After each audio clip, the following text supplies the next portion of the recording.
નામકરણ સંસ્કારનો વિધિ આરંભ્યો છે અને પણ અહીંયા શ્લોક છે શ્રીમદ ભાગવતજીના 10મા સ્કંદના 6ઠ્ઠા અધ્યાય 8મા અધ્યાયની અંદર 12મા શ્લોકની અંદર બલરામજીનું નામ પાડે છે. બે હાથ ઊંચા કરીને હું જ્યારે જય બોલાવું ને ત્યારે બોલજો. અયમ હિ રોહિણી પુત્ર રમયન સુહૃદો ગુણૈઃ. પરીક્ષા કરવા માટે ખોળા બદલ્યા હતા ને, માં જશોદાના ખોળાની સામુ આંગળી ચીંધી અને ગર્ગાચાર્યજી મહારાજે કીધું, અયમ હિ રોહિણી પુત્રો, આ રોહિણીનો દીકરો જે જશોદાના ખોળામાં સૂતો છે તે રમયન સુહૃદૈ ગુણૈઃ, એવા દિવ્ય ગુણોથી અભિલષિત થશે. આખ્યાસ્યતે રામ, એનું નામ રામ. બલાધિક્યાત બલમ વિદુઃ, પણ બળનો અપાર સંગ્રહ કરનારો, એટલે એની આગળ એક શબ્દ લાગશે બળ. રામ. બોલીએ બલરામજી ભગવાન કી. યદુનામ પૃથક ભાવાત, યદુનામ યદુ કુળમાં જન્મ્યો છે.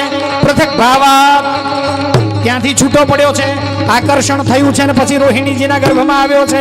યદુનામ પૃથક ભાવાત સંકર્ષણ મશ્નુતઃ, એટલે આકર્ષણ સારી રીતે થયું છે.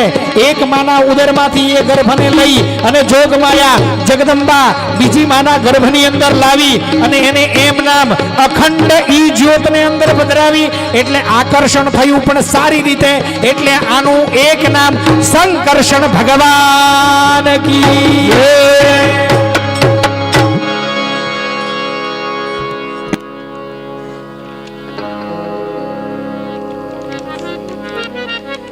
આસન વર્ણાસ્ત્રયો હ્યસ્ય ગૃહ્ણંતોનુયુગમ તનુઃ. રોહિણીના ખોળા સામુ ગર્ગાચાર્યજી મહારાજે આંગળી ચીંધી, આંખો બંધ કરી, થોડી વાર આંખો બંધ રાખીને વળી પાછી આંખો ખોલી.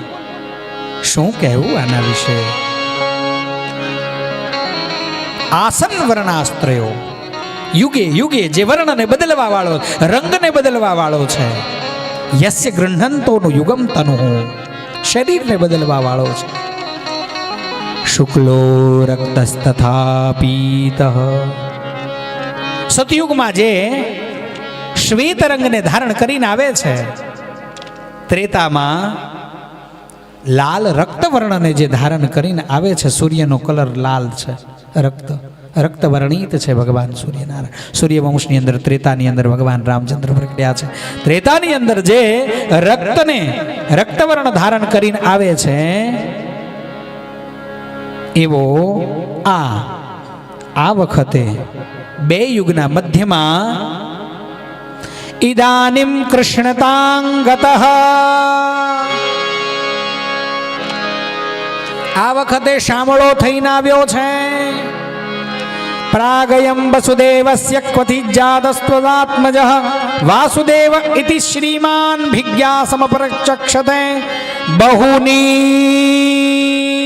સંતિ નામાની રૂપાણી ચ સુતસ્ય તે ગુણકર્માનુરૂપાણી તાન્યહં વેદનો જનાઃ. આનું એક નામ નહીં પાડી શકાય, આના કેટલાય નામ હશે. નામાની રૂપાણી ચ સ્તુત્યતે, જેમ જેમ સ્તુતિઓ થતી જશે એમ એમ આના રૂપ ગુણનો વૈભવ વધારે વધારે અને વધતો જશે. એષમેવ શ્રેયઃ આધાસ્યત્ય ગોપ ગોકુલનંદનઃ અનેન સર્વદુર્ગાણિ યૂયમજ્જન્તિ ધીરસઃ. પુરાનનેન વ્રજપતે વ્રજપતિ થશે, સાધવો દસ્યુ પીડિતાઃ, અને બધાયને એ દુઃખમાંથી મુક્ત કરશે. એમ દિવસે ને દિવસે અલગ અલગ નામોથી સંબોધાયેલો કૃષિર ભૂવાચક શબ્દ આ ધરતી સાથે જોડાયેલો રહેશે. કૃષિ એટલે ધરતી એટલે ખેતી. કૃષિર ભૂવાચક શબ્દ, કૃષ્ણની આગળ પહેલો કૃ, પછી અડધો શ એટલે કૃષિ. કૃષિર ભૂવાચક શબ્દ, ભૂ એટલે જમીન, વાચક શબ્દ જમીન સાથે જોડાયેલો, ભૂમિનો ભાર ઉતારવા માટે આવેલો આ હણશ્ચ નિવૃત્તિદાયક પોતાના ભક્તોને મુક્તિ આપવામાં સમર્થ એવો કૃષિર ભૂવાચક શબ્દ હણશ્ચ નિવૃત્તિદાયક એમ આખું ભેગું કરો એટલે કૃષ્ણ કનૈયા લાલ.